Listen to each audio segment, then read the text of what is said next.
आप सभी को मेरा नमस्कार। सीसेट स्फीयर में आप सभी का स्वागत है। आज हम लोग इस वीडियो में प्राइम नंबर कंपोजिट नंबर से रिलेटेड यूपीएससी सीसेट में जितने भी क्वेश्चन पूछा गया है उन सभी क्वेश्चन का डिटेल एनालिसिस करने वाले हैं। अगर आप इस वीडियो में नए हैं तो इससे पहले वाला वीडियो जरूर देखें ताकि आपको कॉन्सेप्ट के लेवल पे कोई दिक्कत ना हो और आप इस वीडियो को अच्छे से समझ पाए। तो आइए हम इस सेशन को स्टार्ट करते हैं। यहाँ पर जो पहला क्वेश्चन दिया हुआ है यूपीएससी सीसैट 2023 में पूछा गया है।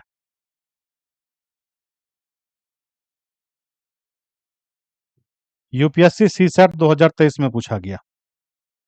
इससे पिछले वाले वीडियो में प्राइम नंबर और कंपोजिट नंबर से रिलेटेड हमने जो कॉन्सेप्ट डिस्कस किया है आप उसको जरूर देखें। अब यहाँ पर देखो उसी के बेस पर हम लोग जितने भी क्वेश्चन आज है वो सॉल्व करने वाले हैं। अब यहाँ पर देख सकते हो सीसैट 2023 में पूछा गया है और किस तरीके से बेसिक के बेस पे है ना एनालिटिकल क्वेश्चन पूछा गया है, स्टेटमेंट वाइज क्वेश्चन पूछा गया है। जो हमने बेसिक्स पढ़ा है उसी को यूज करेंगे यहाँ पर। समझना मेरी बात को। Consider the following in respect of prime number P. P क्या है? प्राइम नंबर है। And composite number C. C क्या है? कंपोजिट नंबर है। और इस बेस पे तीन स्टेटमेंट दिया हुआ है। हमें पता करना है इनमें से कौन कौन से स्टेटमेंट सही है। अब यहाँ पर देखो पी प्राइम नंबर है और सी कंपोजिट नंबर है और आपको ये पता होगा जो प्राइम नंबर है उसके केवल दो डिफरेंट पॉजिटिव फैक्टर्स होता है और जो कंपोजिट नंबर है उसके दो से ज्यादा डिफरेंट पॉजिटिव फैक्टर्स होता है। अब यहाँ पर समझो p प्लस का c अपॉन में p माइनस का c can be even. p plus का c अपॉन में p माइनस का c can be even. Even हो सकता है क्या? इवन हो सकता है इसका मतलब यह है कि ये पॉसिबिलिटीज पूछा गया है। अगर इसका आउटकम यानी कि इसका आउटकम एक भी इवन आ जाए, सम आ जाए, तो इसका मतलब ये स्टेटमेंट सही हो जाएगा। ये स्टेटमेंट सही हो जाएगा। अब समझना यहाँ पर p प्लस का c, p माइनस का c, यहाँ पर आप कोई भी नंबर रेंडमली लेकर करके चेक कर सकते हो। अगर एक भी रिजल्ट इवन आ जाए तो स्टेटमेंट सही हो जाएगा। अब यहाँ पर देखो p प्राइम नंबर है और c कंपोजिट नंबर है। कुछ वैल्यू हम ले लेते हैं। आपको एग्जाम में लिखना नहीं है, रेंडमली लेकर के चेक करना है। मैं यहाँ पर लिख के बता रहा हूँ। प्राइम नंबर 2 है, 3 है, 5 है, 7 है, 11 है, 13 है, 17 है। ये सब प्राइम नंबर है। कंपोजिट नंबर देख लो, 4 कंपोजिट नंबर है, 6 भी कंपोजिट नंबर है, 8 भी कंपोजिट नंबर है, 9 भी कंपोजिट नंबर है, 10 भी कंपोजिट नंबर है, 12 भी कंपोजिट नंबर है, 14 भी कंपोजिट नंबर और 15 भी कंपोजिट नंबर है। अब यहाँ पर देख लो प्राइम नंबर में इवन भी है और ओड भी है, यानी कि एकमात्र इवन प्राइम नंबर ये है। और कंपोजिट नंबर में इवन नंबर भी है और ओड नंबर भी है। इस बात का ध्यान रखना है। अब यहाँ पर समझना p प्लस का c अपॉन में p माइनस का c। अब यहाँ पर देखो कोई रेंडमली इसमें से वैल्यू ले लेंगे। p का मान 17 ले लेते हैं। p का मान 17 और c का मान यानी कि जो कंपोजिट नंबर है उसमें से हम 15 ले लेते हैं। 17 प्लस का 15 अपॉन में 17 माइनस का 15। अब यहाँ पर देखो यहाँ पर अपॉन में 2 आ गया और ऊपर में देखो 32 आ गया।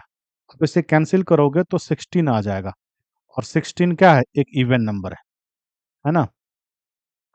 हमारा यहाँ पर देख सकते हो कि हमें यहाँ पर इवन लाना था, है ना। और हमने एक रेंडमली वैल्यू लिया p का भी और c का भी और यहाँ पर इवन आ गया। तो इसका मतलब ये है कि यहाँ जो एक्सप्रेशन दिया हुआ है वो इवन हो सकता है। तो ये स्टेटमेंट सही है, पहला स्टेटमेंट सही है। अब देखो दूसरा स्टेटमेंट। दूसरा स्टेटमेंट क्या कह रहा है कि 2p प्लस का c कैन बी ओड, यानी कि 2p प्लस का c can be odd, odd हो सकता है क्या? कैन बी ओड, ओड हो सकता है क्या? यहां भी वही बात है, अगर एक भी रिजल्ट ओड आ गया तो ये स्टेटमेंट सही हो जाएगा। अब यहां पर देखो, p का मान यहां से कुछ कुछ भी रख लो, p का मान हमने यहां से 2 रख लिया, तो 2 मल्टीप्लाई में 2 कितना हो जाएगा? 4 हो जाएगा। प्लस का c कंपोजिट नंबर, यहां से हमने 9 रख लिया क्योंकि हमें यहाँ ओड लाना था। 4 प्लस का 9 हो जाएगा 13, और 13 क्या है? एक ओड नंबर है। अब यहाँ पर देखो ओड नंबर आ गया, है ना? और हमें ओड नंबर लाना था ताकि हम, है ना, 2p plus C can be odd ये बता पाए, है ना? एक रिजल्ट लाना था और ये रिजल्ट आ गया, इसका मतलब दूसरा भी स्टेटमेंट सही है। आप इस स्टेटमेंट को ऐसे भी सोच सकते हो, देखो p जो प्राइम नंबर है वो नेचुरल नंबर के सेट से आता है, तो p कुछ भी होगा 2 से मल्टीप्लाई करके ये इवन होगा, इवन, और यहां पर देखो कंपोजिट नंबर है, सम दोनों का ओड होना चाहिए, तब हो सकता है इवन में आप ओड ऐड करोगे तभी होगा, इवन प्लस का ओड ओड होगा। और मैंने अभी अभी बताया है, जो कंपोजिट नंबर का सेट होता है उसमें इवन नंबर भी होता है और ओड नंबर भी होता है। जैसे 9 क्या है? कंपोजिट नंबर है लेकिन ओड भी है। 15 क्या है? कंपोजिट नंबर है लेकिन ओड भी है। उसके बाद 25 देख लो, 25 क्या है? कंपोजिट नंबर है और ओड भी है, यानी कि इवन प्लस का ओड ओड हो जाएगा, और इस बेसिस पे भी आप बता सकते हो कि दूसरा स्टेटमेंट सही है। तीसरा स्टेटमेंट देख लेते हैं, पीसी कैन बी ओड, यानी कि प्राइम नंबर प्लस का जो कंपोजिट नंबर है ये ओड हो सकता है क्या? यहाँ भी पॉसिबिलिटीज है, तो यहाँ भी हमें एक रिजल्ट देखना है कि ओड आ रहा है क्या। अब यहाँ पर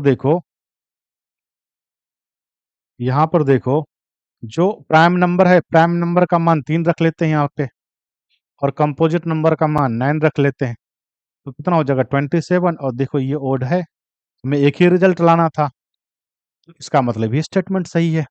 इसको ऐसे भी आप सोच सकते हो कि जो प्राइम नंबर है ना, यहाँ पर हमें ओड लाना है, ओड मल्टीप्लाई में ओड ओड होता है। प्राइम नंबर जो है, प्राइम नंबर के सेट में एक ही इवन है, बाकी तो ओड ही होता है, तो यहाँ तो ओड आ सकता है। कंपोजिट नंबर के सेट में इवन नंबर भी आता है और ओड नंबर भी आता है, तो यहाँ भी ओड हो सकता है, तो यहाँ पर दोनों को मल्टीप्लाई करोगे तो ओड होगा। इसका मतलब यहाँ पर तीसरा स्टेटमेंट भी सही है। तो इस क्वेश्चन में देखो, इसमें जो 3 स्टेटमेंट दिया हुआ है, तीनों स्टेटमेंट सही है, तो इसका आंसर हो जाएगा ऑप्शन डी, 1 2 3 तीनों स्टेटमेंट सही है। देखो बेसिक्स के बेस पे इसी तरीके के एनालिटिकल सा क्वेश्चन पूछा जाता है, स्टेटमेंट वाइज क्वेश्चन पूछा जाता है। आइए अगला क्वेश्चन देखते हैं। अभी जो हमने डिस्कस किया क्वेश्चन और ये जो क्वेश्चन है लगभग लगभग सेम ही है। यहाँ पर देखो, ये यूपीएससी सीसैट 2023 में पूछा गया था और यूपीएससी सीसैट 2022 में पूछा गया था। ये 2022 में पूछा गया था, और ये भी स्टेटमेंट के बेस पे क्वेश्चन पूछा गया है। अब यहाँ भी वही है, दो प्राकृतिक संख्याओं p और q, p भी प्राकृतिक संख्या है, नेचुरल नंबर है, और q भी नेचुरल नंबर है।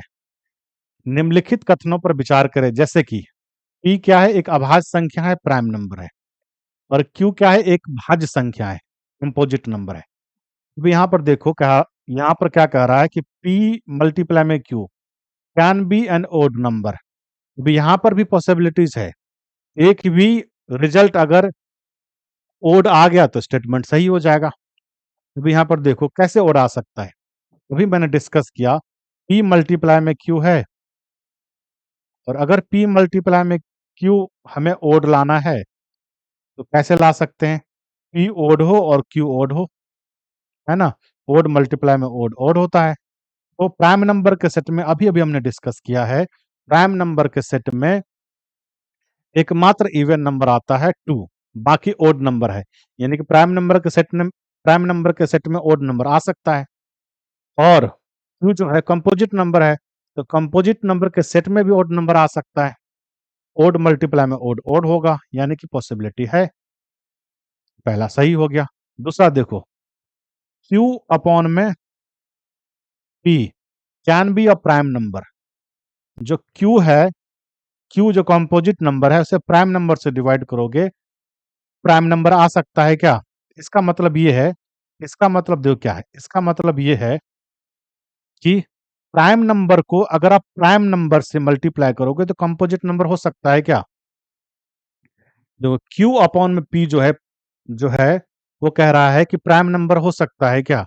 इसका मतलब ये है कि प्राइम नंबर को आप प्राइम नंबर से मल्टीप्लाई करोगे, है ना? तो कंपोजिट नंबर हो सकता है क्या? क्यों नहीं हो सकता? हो सकता है। अब यहाँ पर एग्जांपल से समझ लो। अगर Q का मान 15 रख ले और P का मान 5 रख ले, और P5 जो है प्राइम नंबर है और Q कंपोजिट नंबर 15 है, तो यहाँ पर रिजल्ट 3 आ गया। 3 क्या है? प्राइम नंबर है। 3 क्या है? प्राइम नंबर है, तो ये हो सकता है। तो स्टेटमेंट 2 भी सही है। स्टेटमेंट 2 भी सही है।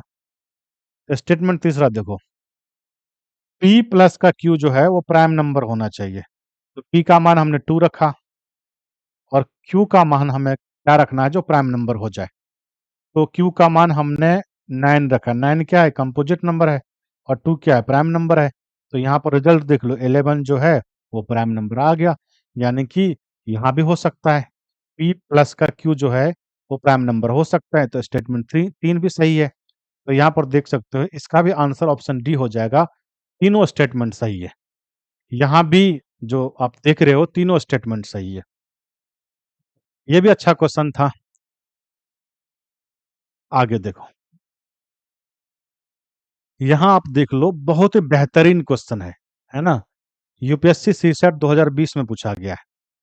अब यहाँ समझना, यहाँ पर कह रहा है कि how many 5 digit prime number can be obtained by using all the digits 1 2 3 4 and 5 without repetition of digits.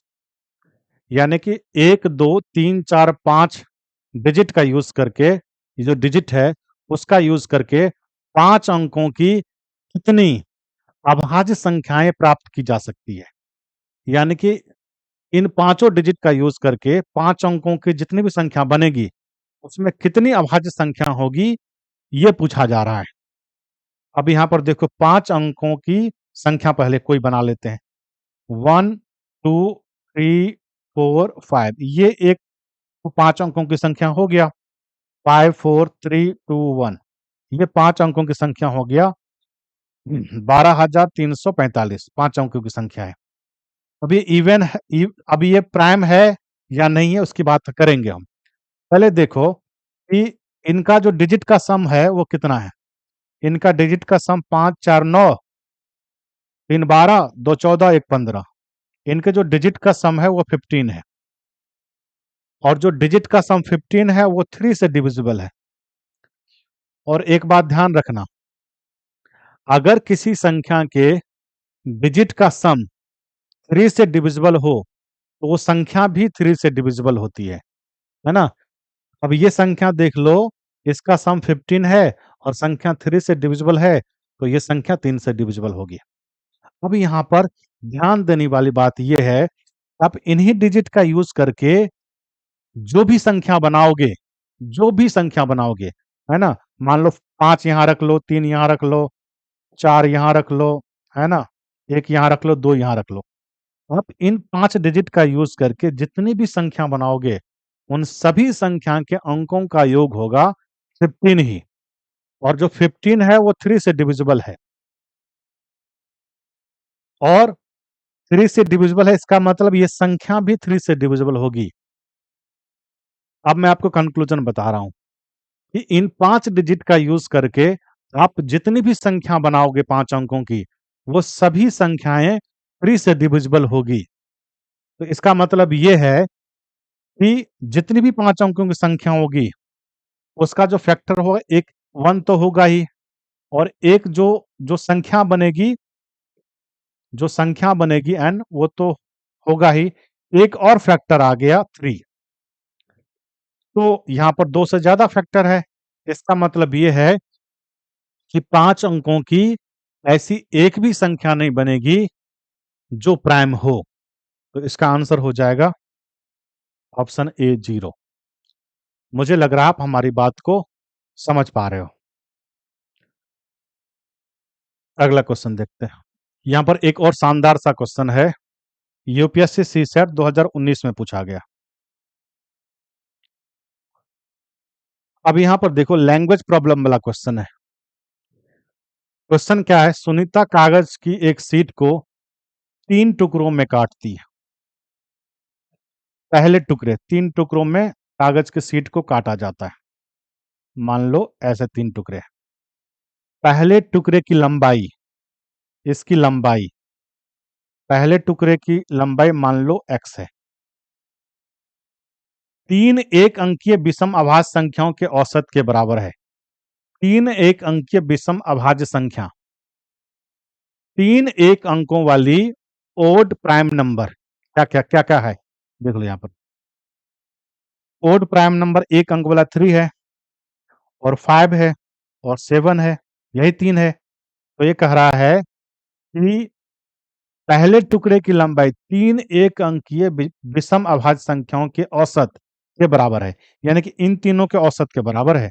तो इन तीनों का जो औसत होगा, इन तीनों का आप सम करोगे और देखो कितना नंबर है, 1 2 3, 3 से डिवाइड करोगे तो कितना हो जाएगा, 7 5 12 3 15, 15/3 कितना हो जाएगा, 5 हो जाएगा। तो ये जो है ये 5 हो गया। आगे देखो, दूसरे टुकड़े की लंबाई, पहले टुकड़े की लंबाई और तीसरे टुकड़े की लंबाई का 1/3 है। तीसरा टुकड़ा ये मान लो दूसरा है और ये मान लो तीसरा है ना। पहले टुकड़े की लंबाई 5 है और तीसरे टुकड़े की लंबाई z है। इसका 1/3 के बराबर है ना।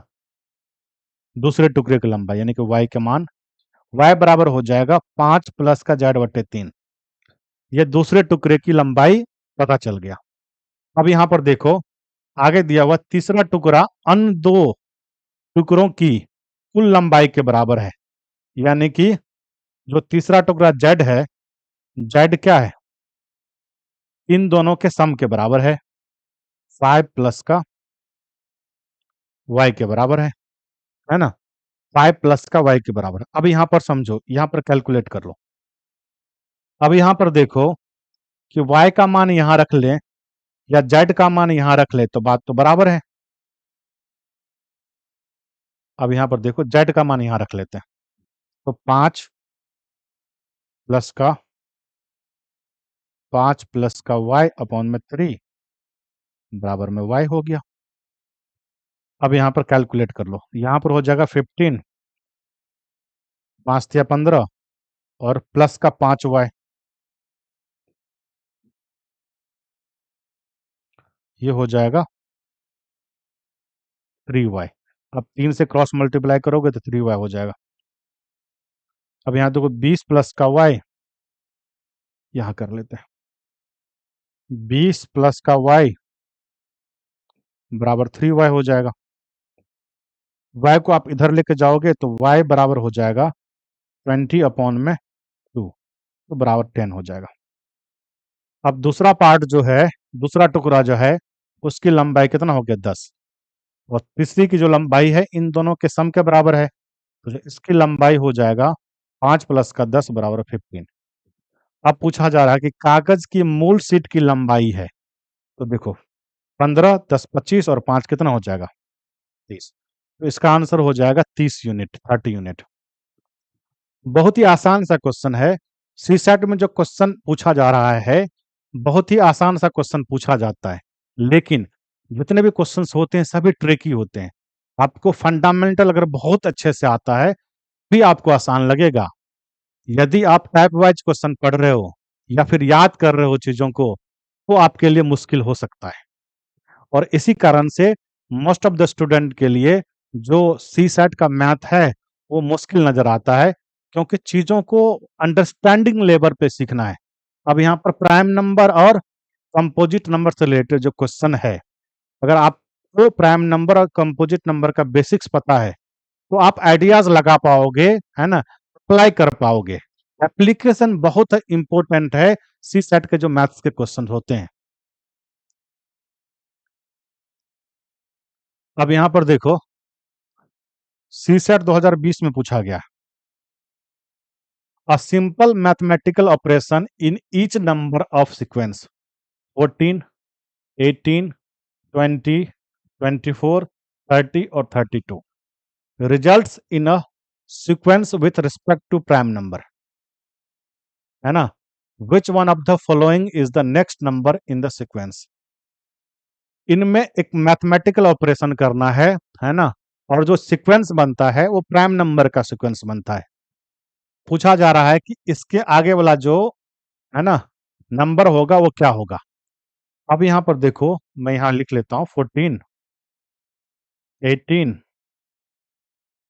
20, 24 है, 30 है और 32 है, यही है। प्राइम नंबर का सीक्वेंस होना चाहिए। अब देखो 14 के पास प्राइम नंबर कौन सा है, 13 है, यानी कि यहां पर आप 1 माइनस कर रहे हो।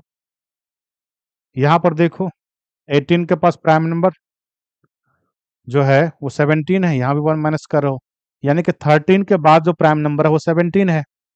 और इसके बाद प्राइम नंबर कौन सा है, इसके बाद प्राइम नंबर 19 है, और 19 के लिए आप यहाँ क्या कर रहे हो, -1 कर रहे हो।